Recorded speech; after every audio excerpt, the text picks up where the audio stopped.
Welcome to Valley News Now. I'm Adam Shelf, and I'm joined by Bobby Fallett, who is live outside the United Center in Chicago, Illinois, day one of the Democratic National Convention. Bobby, I know it's been a busy 18 hours, 24 hours about since you've been there. What's been going on so far in the Windy City? Yeah, Adam, last night we got in and we just started to relax and just like you said, know that today was going to be a very busy day. We were able to catch up this morning with some North Dakota delegates at a breakfast.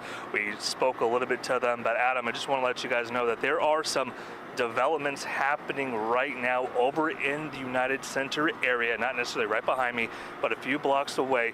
Right now, what we're looking at, Adam, is the fact that thousands of Gaza protesters, they are filling in Chicago parks. And right now, the Illinois governor, J.B. Pritzker, says that about 250 National Guard members are on standby right now. Now, that's not necessarily that they are being used or using any kind of force like that, but they are just on standby for the time being. So that is one of the developments that was happening. We knew that there was a possibility of protesters, thousands of them being here, and that is the case of what exactly is going on, but nothing too dramatic happening right now. And then also earlier this morning, like I said, we spoke with some North Dakota delegates, and also we spoke with former North Dakota Senator Heidi Heitkamp. She talked a little bit about the Walz-Harris ticket, how it's a strong ticket for the Democratic Party, and just how this really is kind of something that America needs. That's what she said, to get a farm bill passed, to help out for child tax credits in the future and things like that, and overall to help out families. So it's been a busy day one so far, Adam, but lots is still to happen, especially in the next couple of hours. There's going to be a line behind me pretty soon here as delegates are able to enter in at 4, and then we start around 5:15. Sounds like there's been a lot of conversation so far.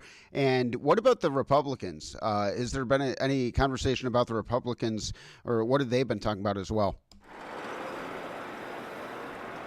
Yeah, you bring up a good point right there, Adam. Actually, today, my colleague Ethan Kramer and I, we got to catch up with Charlie Kirk, the Turning Point USA founder. We actually were walking in with him during security, and he talked a little bit about how this Walz-Harris ticket, if Harris does get elected in November, it will be detrimental to the U.S. and also to the state of North Dakota. Now, we'll hear more from Charlie a little bit coming up after at Valley News Live at 6 o'clock and things like that. Ethan Kramer will have our story. But that is one thing we were kind of lucky to stumble upon him, because he is one of the very few Republicans that is at the Democratic National Convention. So that is happening. So a lot of things are happening right now and things like that. And again, lots of stuff is happening tonight. But what we got right now, Adam, is also the good lineup. I could just run through right now what we got here really quick. Let me pull it up for everyone here. We're going to hear from UAW leader Shawn Fain. You might remember that the United Auto Workers, there was a big strike. They did not go down without a fight, and they got what they were asking for.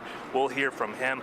Hillary Clinton, we will also hear, and we'll also hear from Governor Andy Beshear of Kentucky, other Democratic lawmakers, which include Senator Chris Coons of Delaware, and of course we'll also hear from President Joe Biden tonight. So Adam, lots of stuff happening, lots of stuff developing, and a very big, busy night that still will be happening in the next couple of hours.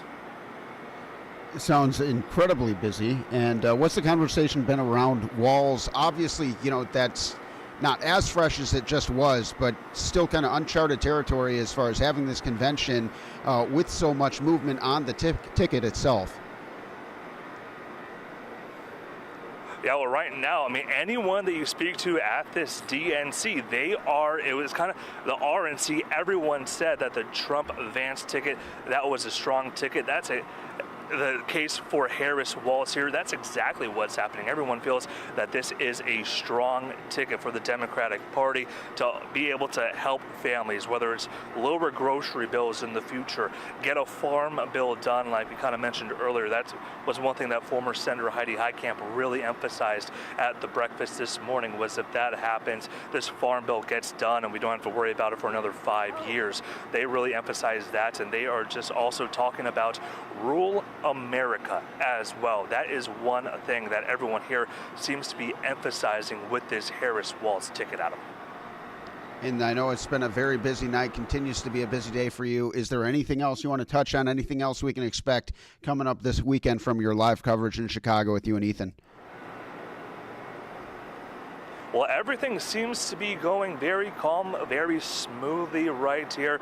We'll hear from lots of speakers and things like that. We're not exactly sure how the pace of the DNC was going to go for the RNC. It seemed actually, for having a lot of speakers, seemed like it did go very quick. So we'll have to pay attention to the pace and see exactly what kind of happens with the delegate roll call and see who exactly will be supporting Harris. We know that she does have enough support to become the Democratic nominee for the Democratic Party coming up in the November election, but we'll have to see what exactly happens when it does become official. And then, of course, we'll have to wait and hear from Minnesota Governor Tim Walz.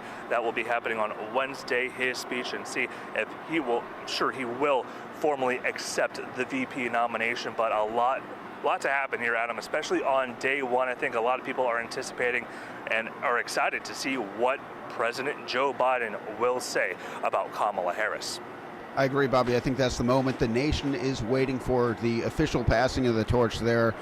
Interesting moment for our democracy, interesting moment for our country. We appreciate your coverage, and you and Ethan keep up the great work down there from Chicago. For now, Bobby, I will let you go.